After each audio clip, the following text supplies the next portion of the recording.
આગળ વાત કરીએ તો સુરેન્દ્રનગરમાં પોલીસે નશાકારક પદાર્થો સામે મોટી કાર્યવાહી કરી છે। પોલીસે અલગ અલગ 2 ખેતરોમાં ગેરકાયદેસર આવેલા લીલા ગાંજાના વાવેતરનો પર્દાફાશ કર્યો છે। એસઓજીએ અંદાજે 18 કરોડ રૂપિયાથી વધુનો મુદ્દામાલ જપ્ત કર્યો છે। પોલીસે લીલા ગાંજા સાથે 2 આરોપીની ધરપકડ કરી છે। સાયલાના કચવાડી ગામની સીમામાંથી ગાંજાની ખેતીમાં દરોડા પાડ્યા હતા। દરોડા દરમિયાન 550 લીલા ગાંજાના છોડ ઝડપી પાડ્યા છે। જપ્ત કરાયેલા ગાંજાનું વજન 30 કિલો 36 ગ્રામ 800 મિલીગ્રામ હતું। બીજી કાર્યવાહી ધજાડા પોલીસ મથક વિસ્તારમાં કરવામાં આવી છે। અલગ અલગ 2 ખેતરોમાંથી 18 કરોડથી વધુનો મુદ્દામાલ જપ્ત કરાયો છે।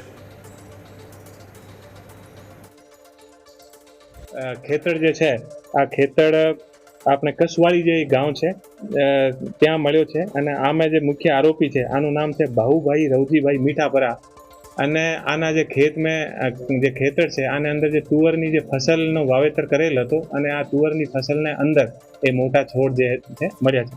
બીજો જે કેસ જે એસઓજી દ્વારા કરવામાં આવેલ છે આ જે કેસ છે આમાં ટોટલ જે છોડના જે નગ છે એ 550 છે અને આનું જે ટોટલ જે વજન છે તો 3036 કિલો અને 800 ગ્રામની આસપાસ આનું વજન છે। આની જે ટોટલ કિંમત છે આ 15 કરોડ 18,40,000ની આસપાસ આની કિંમત છે। બંને જે કેસ છે આની ટોટલ જે કિંમત છે આ લગભગ 18 કરોડની આસપાસની આની જે કિંમત છે। બીજો જે કેસ છે ઓ પણ કસવાલી ગામના ખેતની સીમને અંદર થયો છે।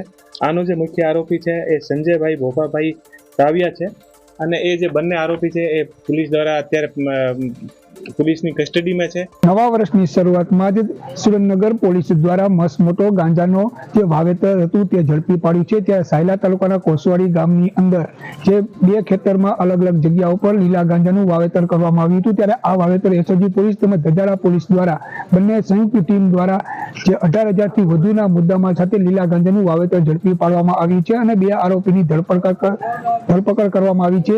ત્યારે આ ગાંજાનું વાવેતર તુવેર તેમજ કપાસની આડમાં વાવેતર થતું હોવાનું હાલ પ્રાથમિક તપાસમાં પોલીસમાં ખુલવા પામ્યું છે। ત્યારે બંને આરોપીની ધરપકડ કરી વધુ પૂછપરછ માટે હાલ કાયદેસરની કાર્યવાહી ધજાડા પોલીસ મથકે ગુનો નોંધી અને કાર્યવાહી હાથ ધરવામાં આવી છે। વિજય ભટ્ટ, ન્યૂઝ કેપિટલ, સુરેન્દ્રનગર।